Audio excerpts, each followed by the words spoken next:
Bapak dan juga Ibu hadirin yang berbahagia, selanjutnya kita akan memasuki acara webinar. Dan webinar kali ini akan disampaikan oleh Bapak Dedi Budiman, selaku Ketua Dewan Pembina Guru Marketing.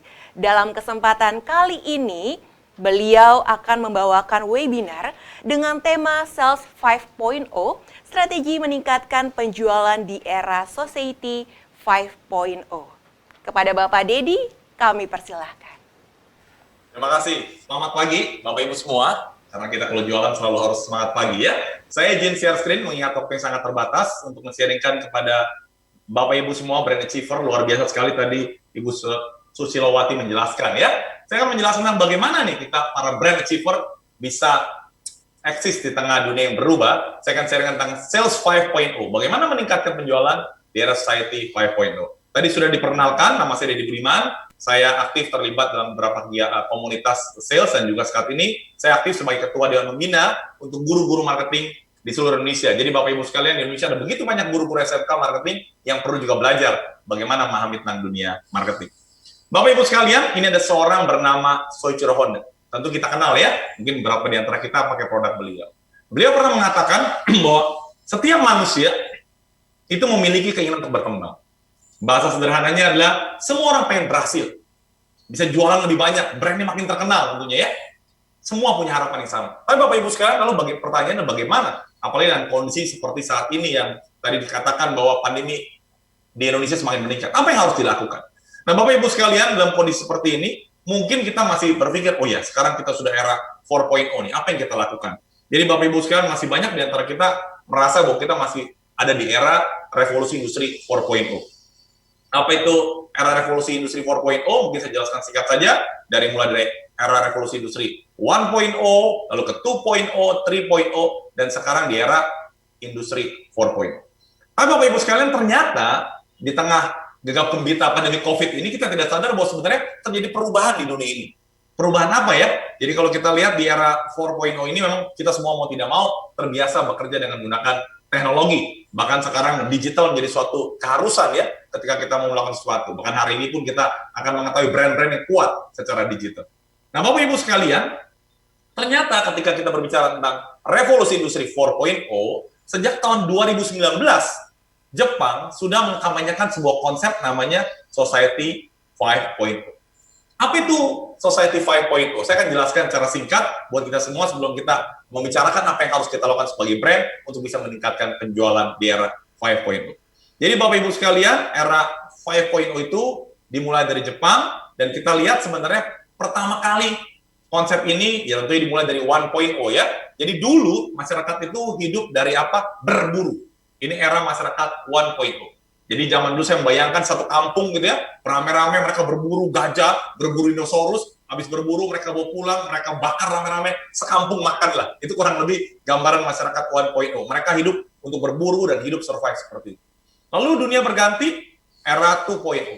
Jadi dulunya mereka berburu, mungkin pergi 2 minggu, 3 minggu, baru pulang, bawa gajah yang besar, makan rame-rame, nanti berburu lagi. Lalu mereka berpikir, capek juga ya berburu terus seperti ini. Lalu masuklah fase di mana mereka mulai beternak, bercocok tanam, sehingga mungkin tidak perlu berburu lagi, tapi ada yang menanam sayur, ada yang memelihara ayam, begitu, sehingga mereka terbiasa survive. Ini era Society 2.0. Dunia berubah. Masuk era apa? Era Society 3.0, atau era industri. Di sinilah mungkin era revolusi industri yang pertama. Mulai masuk pabrik-pabrik, sehingga orang tidak lagi beternak, tapi mereka mungkin ada berapa di antaranya bekerja di pabrik-pabrik. Dunia berganti, kemudian masuklah era Society 4.0, atau kalau kita biasa dengar juga era revolusi industri 4.0. Ya, saya tidak perlu menjelaskan detail tentang ini, karena sudah banyak sekali yang berbicara. Tapi menarik sekali, ternyata sebenarnya dalam konsep seperti ini sejak tahun 2016, Jepang menawarkan sebuah konsep namanya Society 5.0. Apa itu Society 5.0, Bapak Ibu sekalian? Jadi menurut Yuko Harayama, Society 5.0 itu adalah masyarakat informasi sebenarnya yang dibangun di atas Society 4.0 yang bertujuan untuk apa? Mewujudkan masyarakat makmur yang berpusat pada manusia. Ini yang menarik. Saya coba membayangkan analogi yang tepat untuk membandingkan antara Society 4.0 dan 5.0. Jadi seperti ini. Bapak Ibu sekalian, kalau Anda mungkin seumuran dengan saya begitu ya, tentu pernah mendengar film Terminator. Ya, zaman dulu Arnold masih gagah-gagahnya ya, ada film Terminator. Terminator itu adalah menggambarkan teknologi yang sedemikian canggih, akhirnya menggantikan manusia. Ya. Jadi di era revolusi industri 4.0 ada banyak orang berpikir, wah teknologi demikian canggih, hati-hati bisa menggantikan manusia. Itu gambarannya digambarkan dengan Terminator.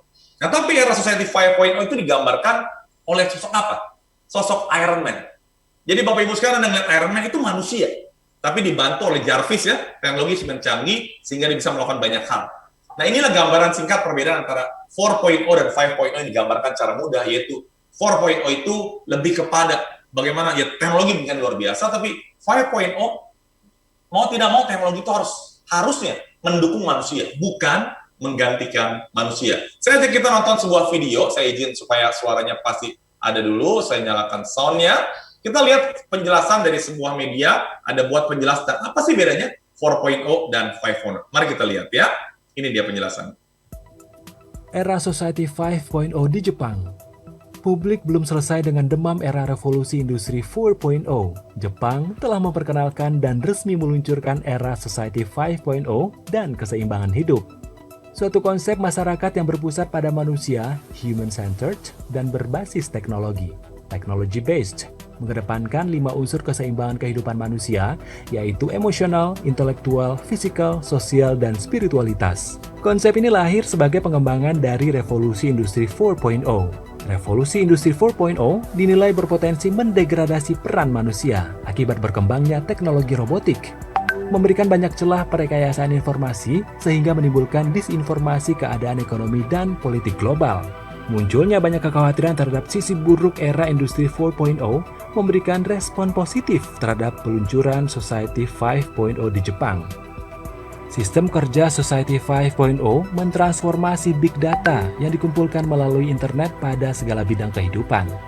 Society 5.0 mengajak manusia untuk tidak hanya mengedepankan teknologi, tetapi juga terintegrasi kuat dengan kebutuhan spiritualitas. Era Society 5.0 diharapkan dapat membantu manusia untuk menjalani kehidupan yang lebih bermakna.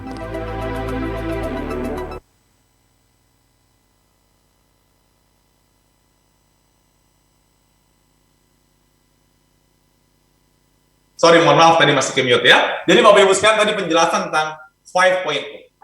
Nah, karena saya banyak berinteraksi dengan orang-orang sales dan juga guru-guru, mereka seringkali bertanya, Pak, gimana nih teknologi sedemikian canggih? Nanti kita sebagai sales digantikan sama teknologi. Atau guru-guru juga bilang, Pak, sekarang nih teknologi semakin canggih, lalu guru-guru gimana? Saya seringkali mengatakan pada mereka, baik teman-teman sales maupun para guru ini, saya bilang, bahwa sebenarnya baik sales maupun guru tidak akan digantikan oleh teknologi. Tetapi orang sales ataupun guru yang bekerjanya, mengajarnya, tidak menggunakan teknologi akan digantikan oleh apa? Oleh teknologi sendiri. Oleh manusia atau oleh sales atau oleh guru yang kerjanya pakai teknologi. Jadi artinya bahwa tetap peran manusia dibutuhkan dan bekerja sama dengan teknologi. Nah, lalu kalau gitu, apa yang harus kita lakukan supaya kita bisa meningkatkan penjualan di era Society 5.0 ini? Nah, Bapak Ibu sekalian, yuk kita bahas sama-sama apa yang harus dilakukan. Jadi, yang harus dilakukan di era Society 5.0 ini adalah saya coba menerjemahkan dalam suatu akronim singkat. Itu apa? H2O. Apa itu H2O, Bapak Ibu sekalian? H2O itu adalah air. Air itu dibutuhkan setiap manusia. Tubuh kita sebagian besar isinya air. Dunia ini sebagian besar isinya air. Ada orang mengatakan kalau orang tidak makan, mereka bisa mati, yes. Tapi kalau orang tidak minum, mereka lebih cepat sekali mati. Artinya betapa pentingnya air ini. Nah, air ini menjadi solusi buat kita semua, bagaimana bisa meningkatkan penjualan, meningkatkan brand kita di tengah era Society 5.0. Yaitu apa? H2O ini adalah akronim, Bapak Ibu sekalian. Akronimnya H2O itu. H-nya adalah high tech. Nanti saya akan jelaskan satu persatu. H yang kedua adalah high touch. Dan O-nya adalah oasis. Kenapa high tech, high touch, dan oasis? Saya akan mulai dari yang pertama, yaitu oasis. Bapak Ibu sekalian, oasis itu adalah satu daerah subur terpencil yang berada di tengah gurun pasir. Saya belum pernah ke gurun pasir ya, mungkin Bapak Ibu sekalian kalau ada yang pernah lewat gurun pasir, kalau Anda menemukan oasis itu rasanya wah, lega sekali.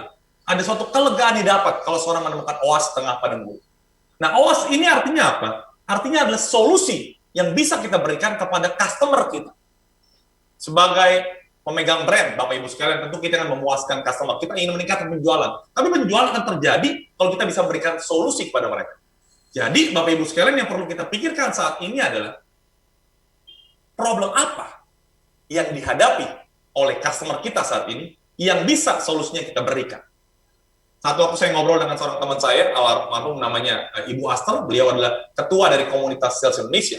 Dan akhirnya kami sepakat membuat sebuah kalimat, bahwa sebenarnya every problem is an opportunity to sell more. Bapak Ibu sekalian, siapa yang saat ini tidak punya masalah? Semua orang pasti punya masalah. Bahkan kalau Bapak Ibu sekalian pernah menemui orang yang bilang, wah Pak, Bu, saya sih orang yang nggak pernah punya masalah dalam hidup ini. Nah, kalau orang bilang seperti itu artinya orang yang paling bermasalah di dunia. Kenapa? Karena dia nggak sadar bahwa dia punya masalah. Artinya, kita semua pasti punya masalah. Nah, Bapak Ibu sekalian, pelanggan Anda juga punya apa? Punya masalah.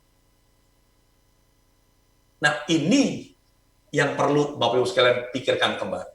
Apa masalah yang dihadapi oleh pelanggan-pelanggan Anda saat ini? Ketika Anda tahu mana di antara problem tersebut yang bisa diselesaikan oleh produk Anda, maka Anda memberikan solusi kepada mereka.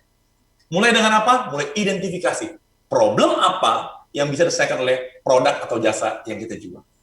Kita memikirkan, menyiapkan solusi. Bapak Ibu sekalian, sekarang ini ada begitu banyak orang pusing dengan adanya pengetatan. Jadi harus gimana?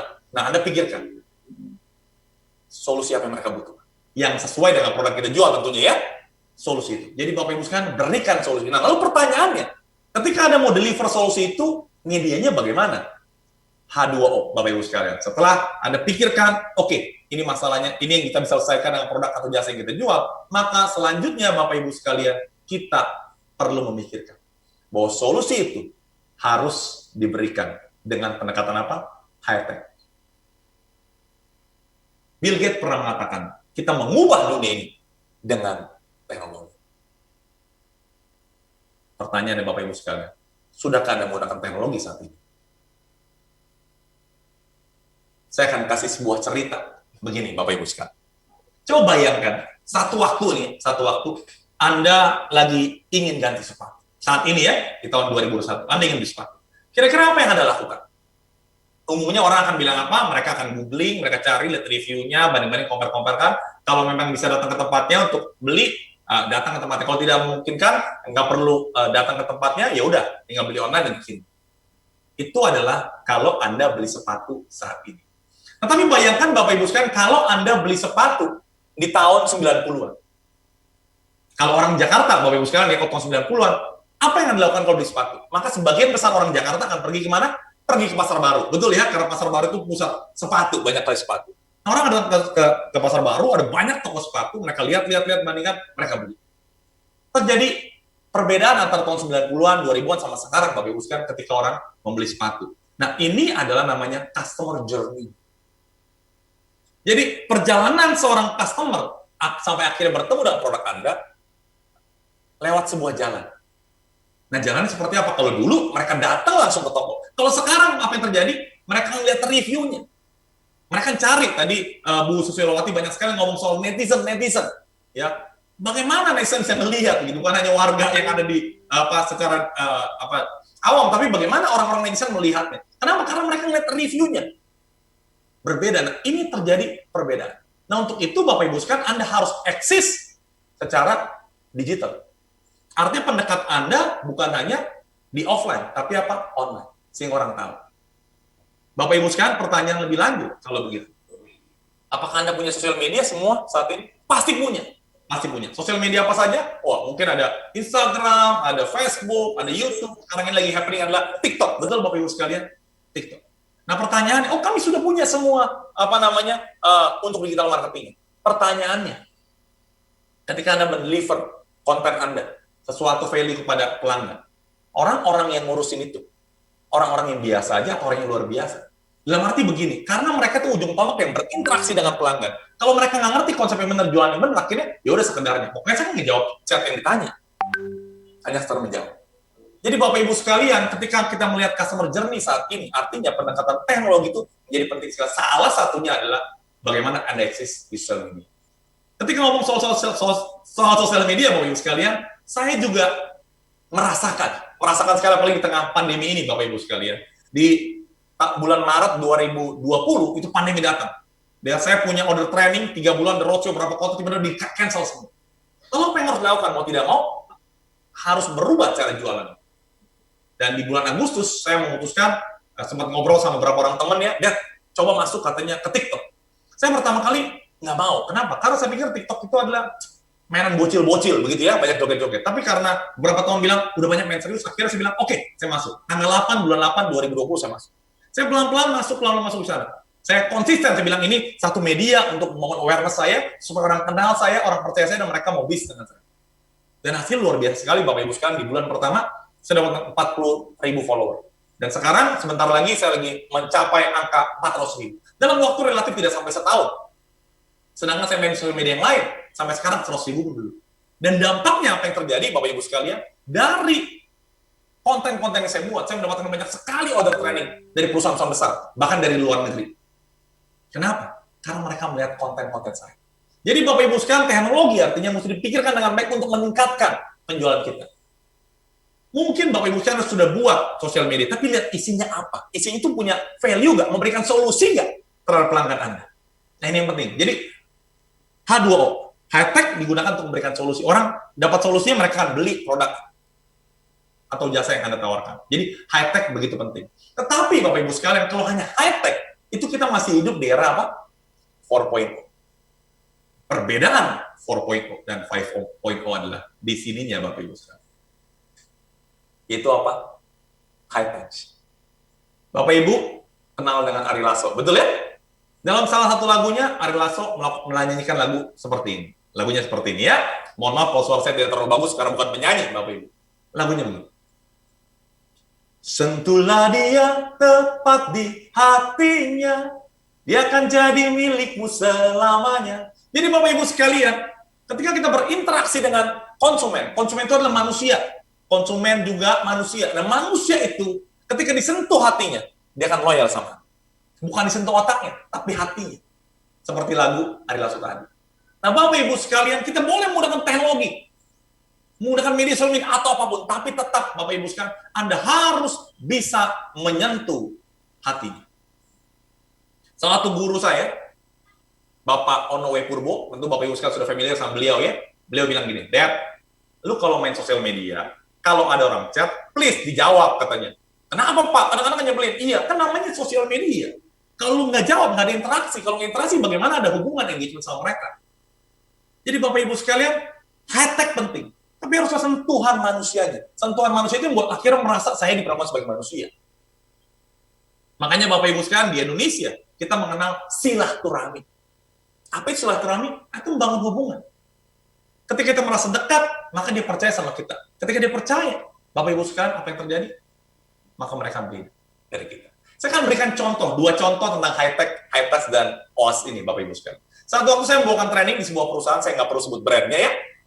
Dia gathering, dealernya, distributor seluruh Indonesia ikut ya. Saya membawakan training jam 11 sampai jam 12. 12 selesai, tiba makan siang. Karena lewat media online, kan susah makan siang.